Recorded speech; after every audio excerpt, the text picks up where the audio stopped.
नमस्ते दोस्तों, आशा करता हूं कि आप खुशहाल हैं, स्वस्थ हैं अपनी जिंदगी में। तो आज हमारी मुलाकात जो हो रही है उसका विषय जो है मैं आपको बता दूं। आज हम एक किताब का विश्लेषण करेंगे जिसको हम बुक रिव्यू कहते हैं। और किताब का नाम सबसे पहले मैं आपको बता दूं, किताब का नाम है just keep buying. Just keep buying, Nick Maggiulli द्वारा लिखित ये किताब है। तो ये किताब क्या है, क्यों है, इसे क्यों पढ़ना चाहिए, इसको पढ़ने के फायदे क्या क्या हैं, इन सारी चीजों के बारे में आपको मैं विस्तार में जानकारी दूंगा। लेकिन सबसे पहले आइए, कुछ बुनियादी चीजें हैं जो इस किताब के बारे में जानना जरूरी है। लेकिन कहते हैं ना, किताब के बारे में जानने से पहले उसके जो रचयिता हैं उनके बारे में अगर थोड़ा सा जान ले तो और बेहतर होगा। तो जैसे मैंने आपसे कहा, इस किताब के रचयिता हैं, जो लेखक हैं, उनका नाम है निक मैग्योली। अब इनकी पार्श्वभूमि क्या है? निक मैग्योली जो है वो चीफ ऑपरेटिंग ऑफिसर हैं और डेटा साइंटिस्ट हैं रिटसॉल्स वेल्थ मैनेजमेंट नाम की एक कंपनी में। और उसके साथ साथ ये ग्रेजुएट है स्टैनफोर्ड यूनिवर्सिटी, जो विश्वविख्यात है। और यहां से इन्होंने इकोनॉमिक्स में महारत हासिल की है। इसके अलावा जो निक मैग्योली साहब हैं, उनकी एक वेबसाइट भी है of dollars and data .com, जहां पर ये कई सारी चीजें, निवेश इस विषय को लेकर लोगों को उसके बारे में जानकारी प्रदान करते हैं। तो निक मैग्योली साहब, जैसे आपने देखा कि काफी नामचीन है और काफी ज्ञानी भी है। तो इनके द्वारा लिखित ये जो किताब है जस्ट कीप बाइंग, उसके बारे में मैं आपको आज जानकारी दूंगा। तो जस्ट कीप बाइंग ये किताब जो है 2022 में प्रकाशित हुई थी। और ये जो किताब है, इस किताब का मूल विषय अगर हम देखें तो वो मूल विषय है निवेश को लेकर, कि हम अपने पैसे को किस तरह से उसका निवेश करें, किस तरह से अपनी पूंजी को हम और बढ़ा सकते हैं और किस तरह मुनाफा कमा सकते हैं। तो मेरे ख्याल से अक्सर जब पैसे की बात आती है तो पैसा एक ऐसी चीज है जिसके बारे में सुनते ही लोग काफी उत्साही हो जाते हैं। तो आप भी अगर उनमें से हैं तो आपको ये किताब जरूर पसंद आएगी। 274 पन्ने हैं इस किताब में, लेकिन मैं आपको बताना चाहूंगा कि 274 पन्ने पढ़ते वक्त आपको ये एहसास नहीं होता कि कितनी जल्दी आपने इस किताब को खत्म कर दिया। उसकी वजह यह है क्योंकि इस किताब को बहुत आसानी से लिखा गया है, आसान भाषा का प्रयोग किया गया है और कई सारे उदाहरण ऐसे दिए हैं जिसकी वजह से इस किताब को समझना, परखना और उसका इस्तेमाल करना बहुत आसान हो जाता है। हार्पर कॉलिंस पब्लिशर जो है, उनके द्वारा ये किताब प्रकाशित है। तो आइए इस किताब के कुछ चंद ऐसे पहलू जानते हैं जिनका हमारी जिंदगी में, खास तौर पे पैसे को लेकर, बहुत बड़ा योगदान है। तो इस किताब में बहुत सारी चीजें हैं, लेकिन मैं आपको 12 ऐसी चीजें बताऊंगा जो मुझे सबसे ज्यादा जरूरी लगी। हो सकता है आप मुझसे सहमत हो या ना हो, लेकिन ये 12 चीजें मेरे हिसाब से बहुत ज्यादा जरूरी है, जो इस किताब के माध्यम से हम सबको कुछ ना कुछ सीख मिलती है। तो कौन सी है वो 12 चीजें? ये रही। सबसे पहली चीज जो इस किताब से मैंने सीखी, वो एक नियम था जिसके अंदर लिखा था कि focus on income not spending. अब इसका क्या मतलब है? अक्सर हमारे माँ बाप हमको समझाते हैं कि भाई खर्चे कम करो, फिजूल खर्ची मत करो, जो अपने आप में बहुत सही बात है। और जहां तक हमारी राय है, हम सबको फिजूल खर्ची नहीं करनी चाहिए या फिर कम कर देनी चाहिए। लेकिन ये किताब कहती है कि जितना ध्यान आप पैसे कम खर्च करने पर लगाते हैं, उससे कहीं ज्यादा ध्यान आपको इस बात पर लगाना चाहिए कि आपकी आमदनी का जो स्रोत है उसे आप और बेहतर कैसे करें, यानी अपनी आमदनी को किस तरह बढ़ाएं। तो अपनी आमदनी जैसे जैसे आप बढ़ाएंगे, वैसे वैसे निवेश के लिए आपके पास मौके और भी बढ़ जाएंगे। वरना होता यह है कि अक्सर लोगों की आमदनी कम होती है, फिर चाहे वो कितने भी पैसे बचा क्यों ना ले, वो उतने पैसे निवेश कर नहीं पाते। तो ये बहुत जरूरी है कि आप खर्चों पर ध्यान दें, लेकिन उससे थोड़ा ज्यादा ध्यान आप अपनी आमदनी पर दें। हो सकता है कि आपकी एक आमदनी हो या दो या तीन जरिए हो जिससे आप पैसे कमाते हैं। तो अपनी आमदनी को किस तरह बढ़ाएं, इस पर थोड़ा सा ज्यादा ध्यान देना, ये होशियारी वाली बात होगी। तो ये सबसे पहला नियम उन्होंने लिखा है। दूसरा जो नियम मुझे पसंद आया और मुझे बहुत ज्यादा पसंद आया नियम, इसको कहते हैं 2x रूल। सो इसका इसका इस्तेमाल मैं आपको बताऊं कैसे करते हैं। Use the 2x rule to eliminate spending guilt. अब ये स्पेंडिंग गिल्ट का क्या मतलब है? अक्सर ऐसा होता है कि हम अपने लिए कुछ ऐसी चीज खरीद लेते हैं, फिर चाहे वो मोबाइल फोन हो या लैपटॉप हो या चंद कोई ऐसी चीजें, और खर्च करने के बाद लगता है यार मैंने बहुत ज्यादा पैसे खर्च कर दिए, ये 20 25 30 हजार अगर मैं बचा लेता तो इसका कुछ और इस्तेमाल हो सकता था। सही या गलत पता नहीं, लेकिन कुछ और इस्तेमाल जरूर हो सकता। लगा है कि नहीं आपको? मुझे कई बार लगा है। तो ऐसा जब आपको महसूस होता है तब क्या करें? तो निक का कहना है कि जब भी आप पैसे खर्च करें, उतनी ही रकम या तो आप निवेश करें या कहीं दान कर दें। अब दान करना मेरे ख्याल से हर एक की बस की बात नहीं होती, लेकिन कम से कम उतनी ही रकम अगर आप निवेश कर दें तो खर्च करने की वजह से जो दिल आपका दुखा है ना, उसमें बढ़ोतरी नहीं होगी, उसमें कटौती होगी। तो कहने की बात यह है कि जितना पैसा खर्च करें उतनी ही राशि अगर आप कहीं निवेश कर दें तो उससे आपको होने वाली जो तकलीफ है वो नहीं होगी, और इसके अलावा फायदा यह भी होगा कि आपकी निवेश में ज्यादा इजाफा होगा। तो ये रहा 2x rule.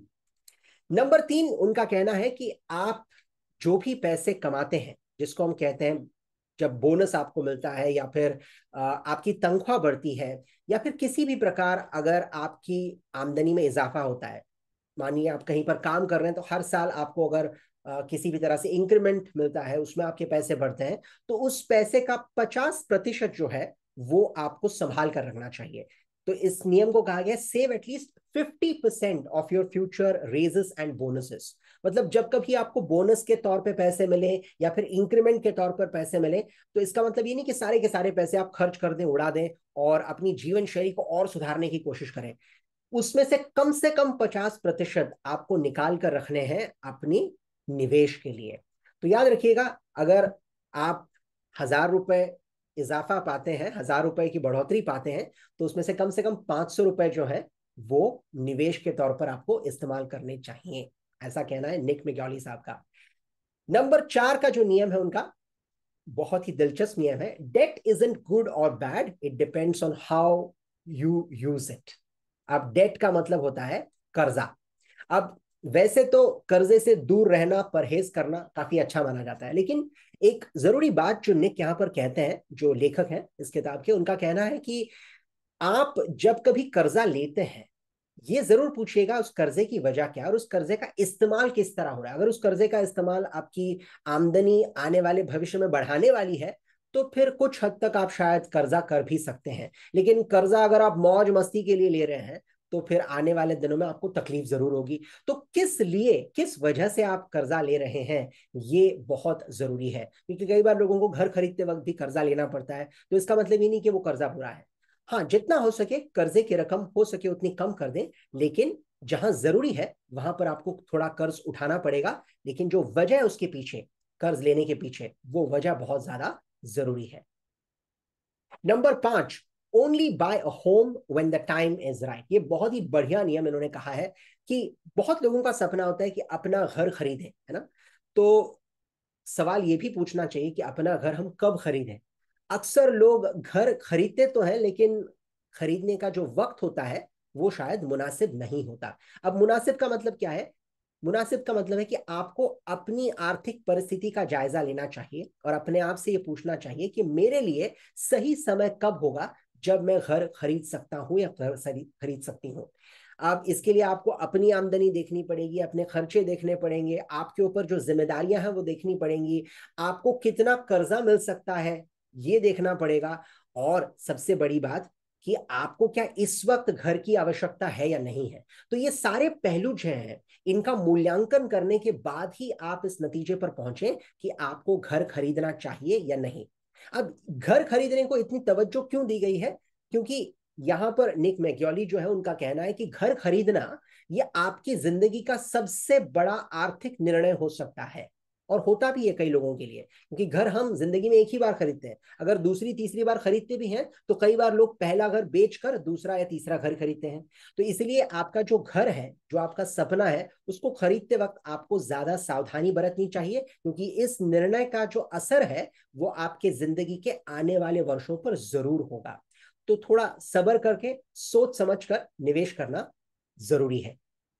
Number 6, when saving for a big purchase use cash.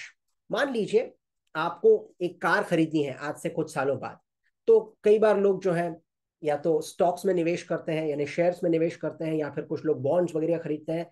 लेकिन कहने की बात यह है निक साहब की कि ऐसे वक्त जहां पर भी आप निवेश करें, हो सकता है कि आप जितनी अपेक्षा करते थे उतने पैसे आपको ना मिल पाए। तो उससे बेहतर होगा कि ऐसी चीजों के लिए, ऐसी चंद जो चीजें हैं जहां पर आपको कोई चीज खरीदनी है, उसके लिए आप पैसा जो है उसको कैश के स्वरूप में रखें, ताकि आपको सुनिश्चित हो जाए कि हो सकता है 2 या 3 या 4 साल बाद भी मुझे इस पैसे की जरूरत पड़े उस चीज को खरीदने के लिए, लेकिन मेरे पास जो राशि होनी चाहिए वो राशि मेरी बैंक में इस वक्त जमा है।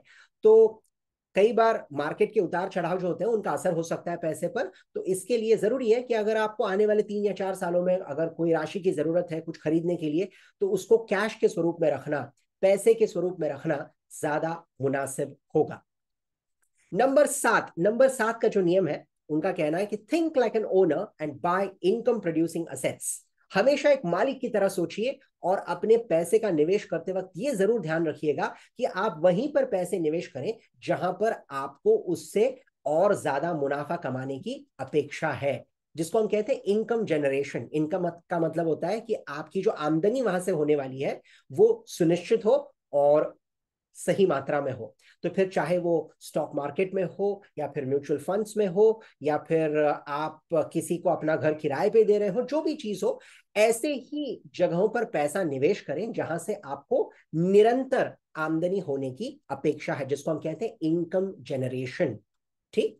Number 8, don't by individual stocks. अब मैं आपको एक चीज सच बताऊं कि ये जो नियम मैंने पढ़ा, ये जो इस विषय में जानकारी यहां पर दी गई है कि जब कभी आप स्टॉक मार्केट में इन्वेस्ट करते हैं तो हमेशा ये ध्यान रखिएगा कि इक्का दुक्का स्टॉक्स या एक दो कंपनी के स्टॉक्स चुन चुन कर खरीदने की कोशिश ना करें। अब ये निक मेग्योली साहब का कहना है। अब ऐसा उन्होंने क्यों कहा है, तो उन्होंने कई सारे आंकड़े प्रस्तुत किए। उन्होंने कहा है कि जब कभी आप इक्का दुक्का स्टॉक्स उठाने की कोशिश करते हैं इस सोच में कि ये कंपनी उन कंपनियों से बेहतर होगी तो मुझे बेहतर मुनाफा मिलेगा, अक्सर ये बिल्कुल उसी तरह जब हम सिक्का उछालते हैं और उम्मीद करते हैं कि जो मेरे मन में चल रहा है वही सिक्का भी मुझे दिखाए, लेकिन अक्सर ऐसा होता नहीं है। बड़े बड़े मार्केट विशेषज्ञ भी रहे हैं जिनकी भी सोच कई बार धराशायी हो जाती है मार्केट के सामने। तो उनका ये कहना है कि जहां तक मुमकिन हो इक्का दुक्का स्टॉक मत उठाइए, या तो आप म्यूचुअल फंड या फिर इंडेक्स बेस्ड फंड जिसको कहते हैं, ऐसी जगहों पर पैसे निवेश कीजिए जहां पर आपको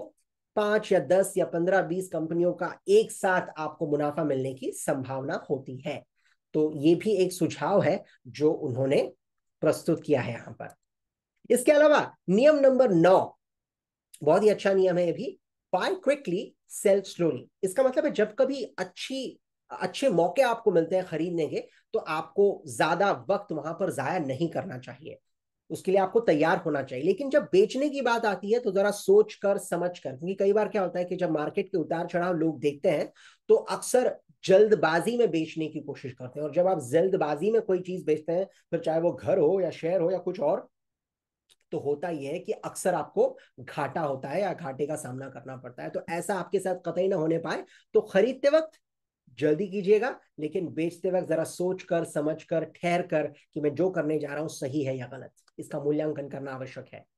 number 10, invest as often as you can. ये बहुत ही बेहतरीन सरल नियम है, लेकिन अक्सर लोग इसका पालन नहीं कर पाते। लोग कहते हैं कि यार मैंने पहले पिछले कुछ महीनों में पैसे निवेश किए थे, अब कुछ महीने में आराम करूंगा, ऐश करूंगा। लेकिन जो सही मायनों में निवेशक होते हैं वो निरंतर निवेश करते हैं। तो निवेश ये एक ऐसा विषय है जो हर महीने होना चाहिए, तब जाकर आने वाले 10 15 20 25 सालों में आपके जो निवेश की राशि होगी वो सही मायनों में बढ़ोतरी के काबिल होगी और आपको उससे भरपूर लाभ मिल सकता है। तो निवेश सिर्फ 1 या 2 बार करके काम नहीं बनेगा, निरंतर निवेश करते रहना बहुत ज्यादा आवश्यक है।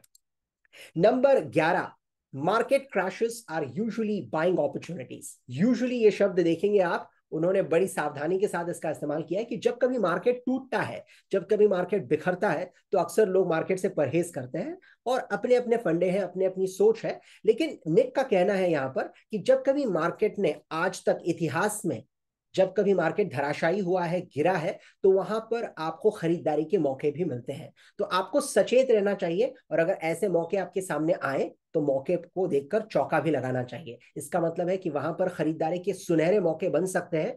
तो इस पर ध्यान रखिएगा कि जब कभी मार्केट गिरे, हो सकता है वहां पर कोई मौका हो, जरूरी नहीं कि होगा ही, लेकिन हो सकता है। तो जब आप सचेत रहें तो उसका फायदा आप जरूर उठा सकते हैं। रूल नंबर 12, जो आखिरी नियम है लेकिन मेरे ख्याल से बहुत ही खूबसूरत और सही नियम है, कि पैसे से भी ज्यादा तवज्जो उन्होंने दी है वक्त को। Time is your most important asset. अब ऐसा क्यों? मान लीजिए आपके पास 1,000 रुपए है, 12,000 है, 15,000 है, 20,000, जितना भी वक्त है, उसको कमाने के लिए आपको कितना वक्त लगेगा? मान लीजिए आपको 1 घंटे का वक्त लगता है 10,000 रुपए कमाने के लिए, आप बहुत ज्यादा पैसे कमा सकते हैं 1 घंटे में। लेकिन अगर आप अपनी काबिलियत बढ़ाएं तो उसी 1 घंटे में हो सकता है आप 20,000 कमा सकें, 25,000 कमा सकें, या फिर लाखों भी कमा सकें। तो कहने की बात है कि जो वक्त आपके पास है वो तो सीमित होगा, वक्त में बढ़ोतरी नहीं होगी, लेकिन उस वक्त के चलते आपकी पैसा कमाने की जो ताकत है, जो शक्ति है, उसको आप बढ़ा सकते हैं, लेकिन वक्त को नहीं बढ़ाया जा सकता। इसीलिए वक्त को ज्यादा तवज्जो दी है पैसे के तुलना में। तो उनका कहना यह है कि अगर वक्त और पैसे को देखें आप, तो पैसे की तुलना में वक्त जो है वो ज्यादा महत्वपूर्ण है। तो इसीलिए आपको जब कभी आप निवेश करें, ये जरूर पूछें कि कितने वक्त के लिए मैं निवेश कर रहा हूं, मेरा पैसा कितना बढ़ सकता है। और निवेश के लिए वक्त देना भी बहुत ज्यादा जरूरी है, अनिवार्य है। तो ये वो 12 नियम है जो मैं आपके सामने रख चुका हूं इस वक्त। आशा करता हूं कि ये 12 नियम आपको कुछ ना कुछ सिखा रहे होंगे और इनका आप भरपूर इस्तेमाल भी कर पाएंगे अपने लिए, अपनी जिंदगी में निवेश को लेकर। तो एक सवाल एक और कि ये किताब किसे पढ़नी चाहिए? भाई वैसे तो कोई भी ये किताब पढ़ सकता है, लेकिन खास तौर पे अगर आप इन पांचों में से हैं, इसका मतलब है कि आप निवेशक हैं, आप पैसे निवेश करना जानते हैं, अच्छा लगता है आपको, तब आप ये किताब जरूर पढ़ें। इसके अलावा अगर आप फाइनेंशियल एडवाइजर हैं, इसका मतलब दूसरों को आप बताते हैं कि पैसे कहाँ निवेश करें, या फिर आपका खुद का व्यवसाय है, या फिर आप कोई पोर्टफोलियो मैनेजर है ना, दूसरों का जो पैसा है उसको सही जगह पर निवेश करने की आप में काबिलियत है, तो वैसे किस्से में भी आपको ये किताब जरूर पढ़नी चाहिए। अगर आप फाइनेंस ये विषय कहीं पढ़ाते हैं, है ना, अध्यापक हैं, पढ़ाते हैं, या फिर आप कोई प्रोफेसर है फाइनेंस के, तभी आपको इस किताब से बहुत सारी जानकारी मिल सकती है। या फिर आप विद्यार्थी हैं फाइनेंस के जगत में, तब भी आप इसका भरपूर लाभ उठा सकते हैं। तो जैसे मैंने कहा, कोई भी ये किताब पढ़ सकता है, लेकिन अगर आप इन पांचों में से हैं तो आपको थोड़ा ज्यादा फायदा होने की उम्मीद है। अब एक और सवाल, how should you read this book? इसका मतलब है कैसे पढ़ें इस किताब को। वैसे तो एक बहुत अच्छी बात है इस किताब में, जो लेखक ने स्पष्ट तौर पे कही है कि आप इस किताब को कहीं से भी पढ़ना शुरू कर सकते हैं, किसी भी चैप्टर के साथ आप शुरुआत कर सकते हैं। तो आप वहां से शुरुआत कीजिए जहां से आपको ज्यादा दिलचस्पी है। उदाहरण के तौर पर, अगर आप अपने रिटायरमेंट के समीप पहुंच रहे हैं, तो रिटायरमेंट के ऊपर एक पूरा यहाँ पर आपको चैप्टर नजर आएगा, वहां से शुरू कर सकते हैं। तो जो भी आपके लिए ज्यादा जरूरी है आप वहां से शुरू करें, लेकिन एक वक्त पर एक चैप्टर पढ़ें ताकि उसका जरा निचोड़ आप अपने लिए समेट कर रख सकें। और उसी के साथ साथ जब भी पढ़ें, अपने आप से तुलना जरूर करना कि ये जो लिखा गया है इसमें से मैं कितना कर रहा हूं या कर रही हूं, मेरी अपनी सोच इस बारे में क्या है। तो ये चीजें ध्यान में रखना बहुत ज्यादा आवश्यक होगा, जरूरी होगा। और उसी के साथ साथ जो भी आपको मुद्दे जरूरी लगे उन पर निशान जरूर लगाना, ताकि आप उनको दोबारा आने वाले भविष्य में जरूर पढ़ पाए। तो ये चंद चीजें हैं जिसका ध्यान रखते हुए आप इस किताब का भरपूर लाभ उठा सकते हैं। देखिए, बहुत सारी बातें ऐसी होंगी जिनसे आप सहमत होंगे, बहुत सारी बातें ऐसी होंगी जिनसे आप सहमत नहीं होंगे, लेकिन समझदार व्यक्ति वो है जो जो चीजें उसके लिए जरूरी हो उनसे कुछ सीखे और उनको अपनाए। तो जो चीजें आपको सही लगे उनको अपनाइए, जो अच्छी ना लगे उनको छोड़ दीजिएगा, ठीक है। लेकिन इस किताब को पढ़ना जरूर, आपको पढ़ने के बाद बहुत सारा फायदा होगा इस किताब का। इस किताब के बारे में चंद लोगों ने अपनी राय सामने रखी है। सबसे पहले जो प्रतिक्रिया आई है वो है एटॉमिक हैबिट्स नाम की किताब थी, बहुत मशहूर किताब थी, जिसके लेखक हैं जेम्स क्लियर। उन्होंने कहा है कि ये बहुत बढ़िया किताब है, इसमें ये आपको सोचने पर मजबूर करेगी और उससे भी ज्यादा कुछ करने पर मजबूर करेगी। उसी के साथ साथ मॉर्गन हाउसेल नाम के एक लेखक हैं जिन्होंने एक विख्यात किताब लिखी थी द साइकोलॉजी ऑफ मनी, उन्होंने भी कहा है कि ये किताब हर किसी को जरूर पढ़नी चाहिए। तो अलग अलग लोगों ने अपनी भावनाएं प्रकट की हैं इस किताब को लेकर। मैं भी यही कहूंगा कि बहुत बढ़िया किताब है, अच्छी किताब है। तो इसमें आप अपना वक्त जरूर निवेश कर सकते हैं और बहुत कुछ सीख सकते हैं, बहुत कुछ समझ सकते हैं। तो आशा करता हूं कि आज के इस वीडियो से आपको चंद नई जानकारियां प्राप्त हुई होंगी।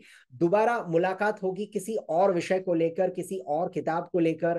तब तक के लिए अपना, अपने परिवार का और अपने साथियों का ध्यान रखिएगा। आने वाले दिनों में आपके लिए बहुत सारे निवेश के मौके खुले और आप ढेर सारा मुनाफा कमाएं। इसी शुभकामना के साथ आपको मैं धन्यवाद कहता हूं। बहुत बहुत धन्यवाद।